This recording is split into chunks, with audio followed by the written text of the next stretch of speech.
प्यारे बच्चों, आज हम छोटी बातें बड़े काम की पाठ की अभ्यास प्रश्नावली को करेंगे। तो सबसे पहले इसमें है प्रश्न और उत्तर। पहला प्रश्न है, अध्यापक के कक्षा में आने पर आप किस प्रकार अभिवादन करते हैं? तो इसका उत्तर है, अध्यापक के कक्षा में आने पर हम खड़े हो जाते हैं और हाथ जोड़कर अभिवादन करते हैं। अगला प्रश्न है, तरुण ने अच्छे नागरिक का दायित्व कैसे निभाया? तो इसका उत्तर होगा, बस में तरुण ने एक वृद्ध के लिए अपनी सीट छोड़ दी। इस तरह तरुण ने अच्छे नागरिक होने का दायित्व निभाया। अगला प्रश्न है, प्रदेश में बिजली संकट पैदा होने के क्या कारण हैं? तो इसका उत्तर होगा, बिजली की चोरी होना और बिजली का दुरुपयोग होना, ये प्रदेश में बिजली संकट पैदा होने के कारण हैं।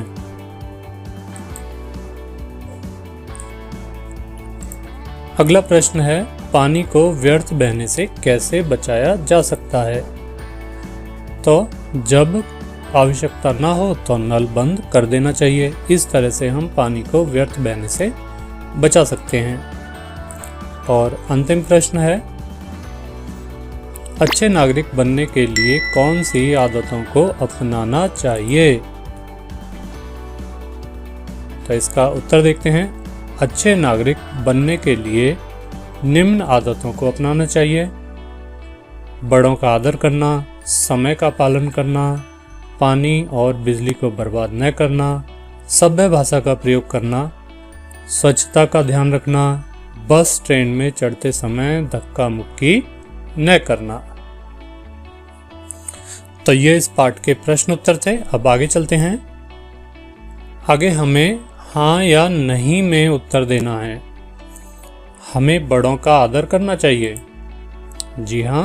मोबाइल पर मित्रों से गप्पे हाँकनी चाहिए। जी नहीं, गलत आदत है ये। हाथ धोकर खाना खाना चाहिए। जी हाँ, बिल्कुल सही। नल को खुला छोड़ देना चाहिए। जी नहीं, पानी को हमें व्यर्थ बहने से बचाना चाहिए। नल को बंद कर देना चाहिए। रोजाना दांत साफ करने चाहिए। जी हाँ, बिल्कुल। अगर दांत साफ नहीं करेंगे तो मुंह में से बदबू आएगी और दांतों में कीड़े भी पड़ सकते हैं। आगे है, कूड़ा कूड़ेदान में डालना चाहिए। जी हाँ, बिल्कुल ठीक है। कूड़ा कूड़ेदान में ही डालना चाहिए। आगे है, आपकी बात। तो यहाँ कुछ प्रश्न दिए हैं, इनके उत्तर आपको देने हैं। आप इन प्रश्नों को पढ़ें और घर में अपने भाई बहन के साथ या मम्मी पापा के साथ इन पर चर्चा करें। आगे है, भाषा की बात। तो एक शब्द है शिष्ट। अशिष्ट भाषा का प्रयोग नहीं करना चाहिए। तो ये जो शिष्ट है, इसका विपरीत होता है अशिष्ट। विपरीत मतलब उल्टा। तो यहाँ लिखा भी है, ऊपर दिए गए वाक्यों में शिष्ट और अशिष्ट शब्द एक दूसरे का उल्टा अर्थ देते हैं। इसी प्रकार नीचे दिए गए शब्दों के उल्टे अर्थ वाले शब्द लिखें। तो यहाँ लिखा है कि शिष्ट का उल्टा है अशिष्ट। इसी तरह से नीचे जो शब्द दिए हैं हमें इनके उल्टे अर्थ वाले शब्द लिखने हैं। तो यहाँ सबसे पहले है स्वच्छ। स्वच्छ का उल्टा होता है अस्वच्छ। दुरुपयोग, इसका उल्टा होगा सदुपयोग। सुख का उल्टा आप सभी को पता है, दुख। सभ्य का उल्टा होगा असभ्य और आदर का उल्टा होगा अनादर। अब आगे चलते हैं। यहां लिखा है, शिष्टाचार का पालन करने वाले को शिष्टाचारी कहते हैं। नीचे दिए गए वाक्यांशों के लिए एक एक शब्द लिखें। तो नीचे जो वाक्य दिए हैं इनके लिए हमें एक शब्द लिखना है, एक शब्द में बताना है। ईमानदारी से काम करने वाला। ईमानदारी से काम करने वाला कौन होगा? यह होगा ईमानदार। दूसरों पर उपकार करने वाला, उपकारी। सदा सच बोलने वाला, यह है सत्यवादी। कम बोलने वाला, मितभाषी। बहुत अधिक बोलने वाला, वाचाल, इसे हम बातून भी कह सकते हैं। साथ पढ़ने वाला, सहपाठी। साथ काम करने वाला, सहकर्मी। चलिए अब आगे चलते हैं। तो यहाँ लिखा है कि पाठ में नागरिक शब्द का प्रयोग हुआ है जो नगर के साथ इक लगने से बना है। आप भी इक लगाकर नए शब्द बनाएं। तो इसी तरह से हमें नए शब्द बनाने हैं। जैसे नागरिक बना है, यहाँ देखिए नगर जमा इक, तो ये हो गया नागरिक। नगरिक नहीं है ये, ध्यान से देखिए, ये है नागरिक। इसी तरह से वर्ष जमा इक, यह होगा वार्षिक। समाज जमा इक, यह बनेगा सामाजिक। तो आप यहाँ देख सकते हैं, यहाँ पर सा लिखा है, सामाजिक नहीं, सामाजिक। इसी तरह से यहाँ भी वार्षिक, वार्षिक नहीं, वार्षिक। इसी तरह से दिन जमा इक, दैनिक। व्यवहार जमा इक, यह होगा व्यावहारिक। आगे है इतिहास जमा इक, तो यह बन जाएगा ऐतिहासिक। और यहाँ अंत में है विज्ञान जमा इक, यह हो जाएगा वैज्ञानिक। पर ये जो शब्द है यहाँ पर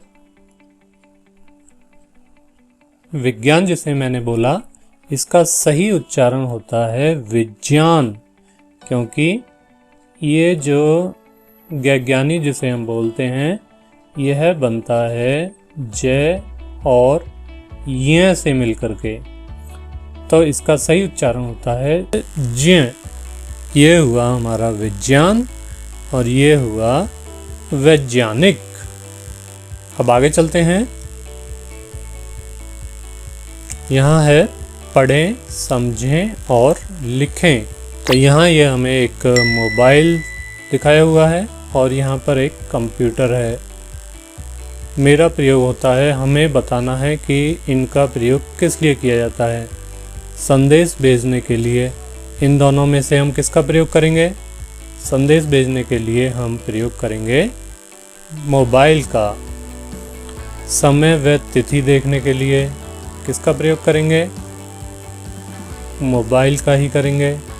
छोटे से मोबाइल में काफ़ी सारी चीज़ें आ गई हैं। इसमें घड़ी भी है, इसमें कैलेंडर भी है, इसमें कैमरा भी है, इसमें कैलकुलेटर भी है। काफ़ी सारी चीज़ें हम मोबाइल से कर पाते हैं। आगे है गणना करने के लिए। तो गणना करने के लिए हम कंप्यूटर का इस्तेमाल भी करते हैं और मोबाइल का इस्तेमाल भी करते हैं। चलिए आगे बढ़ते हैं। यहाँ लिखा है छोटे गोले के अंदर एक शब्द दिया गया है। यहाँ देखिए, यहाँ दिया गया है विद्यालय। अन्य बॉक्स में उससे संबंधित चीज़ों के नाम लिखे हैं। तो यहाँ पर विद्यालय से संबंधित यहाँ नाम लिखे हैं। अध्यापक, विद्यार्थी, मेज, कुर्सी, चौक, ये सारी चीज़ें विद्यालय से संबंधित हैं। अब हमें क्या करना है? हमें यहाँ पर देखिए अस्पताल दिया है। तो अस्पताल से संबंधित जो चीज़ें हैं उनके नाम हम यहाँ जो खाली खाने हैं उनमें लिखेंगे। और यहाँ पर लिखा है रेलवे स्टेशन।